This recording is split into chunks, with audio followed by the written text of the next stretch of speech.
पुण्यात 342वा शिवराज्याभिषेक सोहळा वेगळ्या पद्धतीने मोठ्या उत्साहात साजरा करण्यात आला। शनिवार वाड्यासमोर हा सोहळा पार पडला। शिवराज्याभिषेक दिनानिमित्त शनिवार वाड्यासमोर 50 फूट गुढी उभारण्यात आली।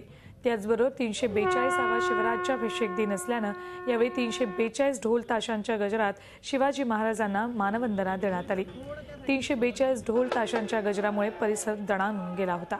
साहित्य संमेलनाचे अध्यक्ष सदानंद मोरे या सोहळ्याला उपस्थित होते। शनिवार वाड्यासमोर उभारण्यात आलेली 50 फूट गुढी अनेकांचं लक्ष वेधून घेत होती। शिवप्रेमींची या अनोख्या सोहळ्याला चांगलीच दाद मिळाली।